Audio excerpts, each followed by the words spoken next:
Welcome to ASP.NET MVC web development. Last time हमने multiples view देखे या approaches देखे, जिसके ज़रिए से हमने ये देखा था कि कंट्रोलर से डेटा किस तरह से मैं व्यू पर डिस्प्ले करवा सकता हूँ।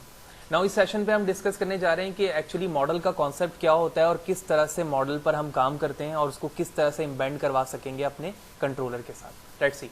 तो मैं एक ब्लैंक प्रोजेक्ट ऐड करवाता हूँ। तो न्यू प्रोजेक्ट ASP.NET और हम इसका नाम रखते हैं MVC मॉडल। टेम्पलेट एम्प्टी लेंगे, MVC पर चेक लगाएंगे एंड ओके प्रेस करेंगे।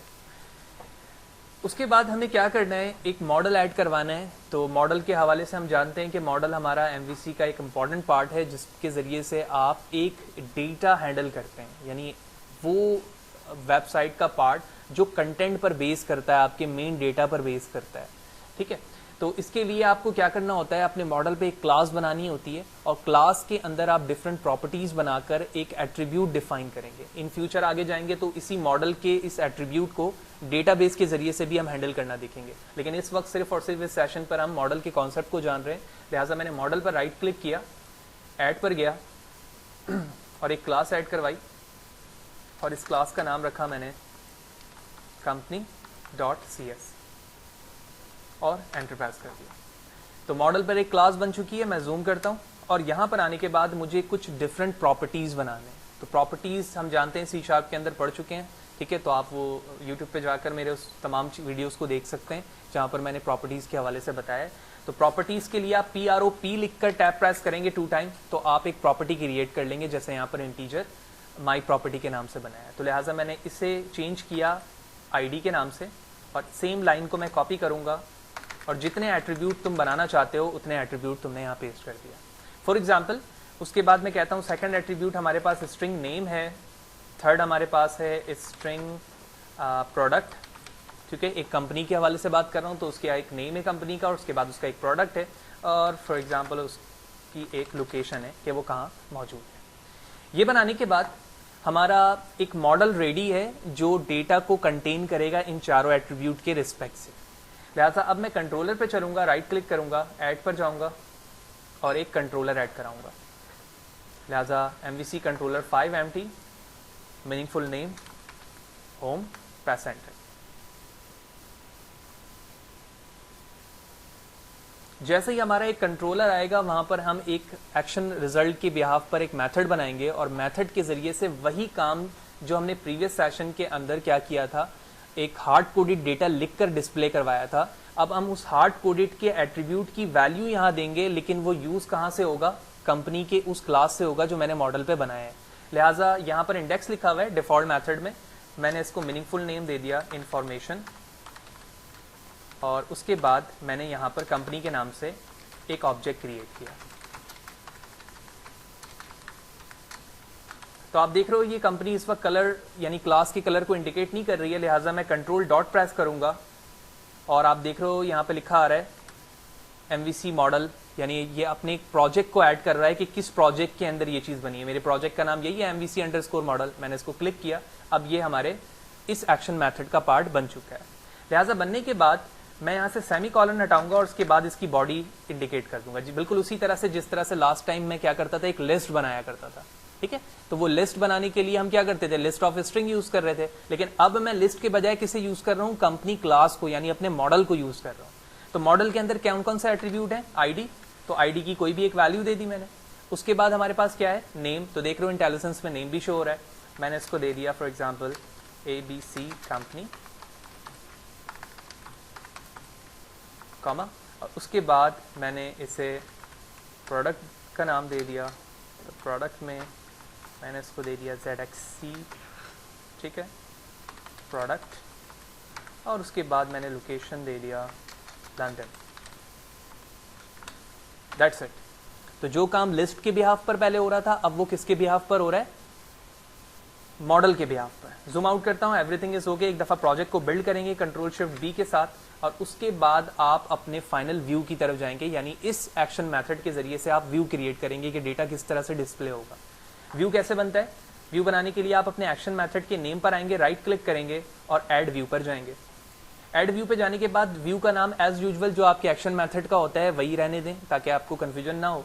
इसके बाद यहाँ लिखा हुआ है विदाउट मॉडल, ठीक है।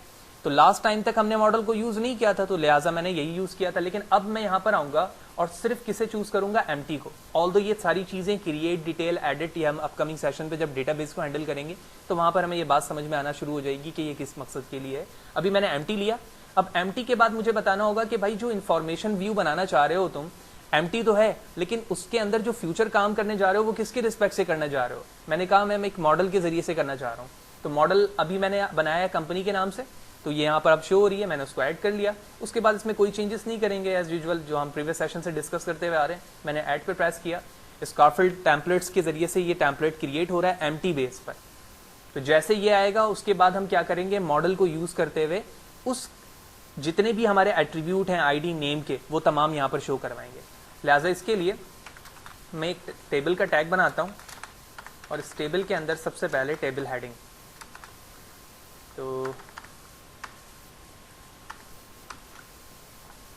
4 एट्रीब्यूट्स हैं हमारे पास, तो मैं 4 एट्रीब्यूट्स यहाँ यूज कर लेता हूँ और आप जो भी यहाँ नाम देना चाहें वो दे सकते हैं। तो उसके बाद मैं एक tr का टैग बनाता हूँ और इस tr के अंदर टेबल डेटा होगा। तो सबसे पहले टेबल डेटा हमारे पास कौन सा आना चाहिए, मॉडल डॉट आईडी, ठीक है। और कॉपी करते हैं, पेस्ट पेस्ट पेस्ट। इसके बाद हमारे पास है name, product and finally location. Control space press करेंगे, इंटेलिजेंस पे आपको चीज़ें नजर आएंगी। अगर आप में कोई भी गलती नहीं कही है दैन, वगरना आपको बग फाइंड करना होगा कि कहाँ पर क्या गलती हो रही है आपसे। हेडिंग पर हम यहाँ लिखते हैं आईडी, ठीक है, यहाँ लिखते हैं नेम और यहाँ लिखते हैं प्रोडक्ट और यहाँ लिखते हैं location. Control S, everything is okay. Program को बिल्ड करते हैं और उसके बाद एग्जीक्यूट करते हैं। Control F5 and let's see. Home controller का नाम है, इंफॉर्मेशन हमारे एक्शन मेथड का नाम है। तो मैंने लिखा home slash information, press enter and let's see. Okay, तो एरर इज वेरी मीनिंगफुल। यहाँ पे लिखा हुआ object reference not set to an instance of the object, यानी जो चीज आपको डेटा व्यू में लाकर दिखाएगी उसके आपने इंस्टेंस को कॉल नहीं किया है, ठीक है। तो उससे क्या मुराद है, सबसे पहले मैं चलूंगा अपने एक्शन मेथड में। यहाँ पर आपका जो डेटा है वो किस ऑब्जेक्ट में सेव है, ओबीजे में। तो ओबीजे को जब तक तुम व्यू पे कॉल नहीं करोगे वहां पर डेटा शो नहीं होगा। लिहाजा व्यू के अंदर आऊंगा और मैं क्या लिखूंगा, ओबीजे। कंट्रोल एस करता हूं, प्रोग्राम दोबारा रन करता हूं और अब हम चेक करेंगे कि जो एरर पहले आ रहा था क्या वो अब यहां पर मौजूद है या नहीं। तो पेज को रिफ्रेश किया है मैंने,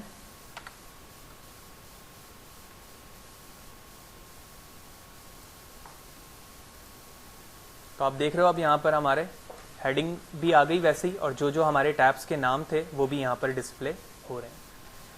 तो इस सेशन के अंदर हमने क्या देखा कि हमारे जो मॉडल का कॉन्सेप्ट है वो क्या है, ठीक है, और मॉडल कैसे बनाते हैं, एक क्लास के जरिए से, और उस क्लास के अंदर आप प्रॉपर्टी डिफाइन करते हैं जो आपके एट्रीब्यूट के लिए होता है। देन उसके बाद हम कहाँ पर गए, अपने कंट्रोलर पर। कंट्रोलर पर जाने के बाद हमने उस क्लास को एज अ लिस्ट, जैसे प्रीवियस सेशन पे हम इस्तेमाल किया था, हमने यहाँ पर उसका ऑब्जेक्ट क्रिएट किया, उस ऑब्जेक्ट के अंदर उन तमाम की वैल्यूज बताई और उसके बाद उसी ऑब्जेक्ट को हमने रिटर्न करवा दिया व्यू पर। फिर हमने एक व्यू बनाया एम्प्टी और उसके अंदर एक टेबल बनाते हुए उस व्यू में तमाम डेटा को शो करवा दिया। तो ये एक बेसिक डेफिनेशन थी जिसके बिहाफ पर इस सेशन पे हमने तीनों चीज़ों को समझ लिया जो हमने इनफरादी तौर पर अलग अलग कर रहे थे। हमने यहाँ पर मॉडल पे भी काम किया, कंट्रोलर पे भी काम किया और उसके बाद हमने व्यू पे भी काम किया, ठीक है। ऑल्दो इससे रिलेटेड जितने भी स्क्रैच से हम वीडियो कर रहे हैं वो मेरे यूट्यूब चैनल पे मौजूद है, इसके प्लेलिस्ट पे आपको मिल जाएगा। और कोड इंशाल्लाह मैं कुछ दिनों में यहाँ पर एक सेपरेट टैब बना दूंगा, वहाँ पर जिस तरह से एज यूजुअल हमारे पास डिफरेंट सेशन के टैग्स के कोड मौजूद हैं, इसके भी यहाँ पर अवेलेबल होगा जो पर क्लिक आप डाउनलोड कर पाएंगे।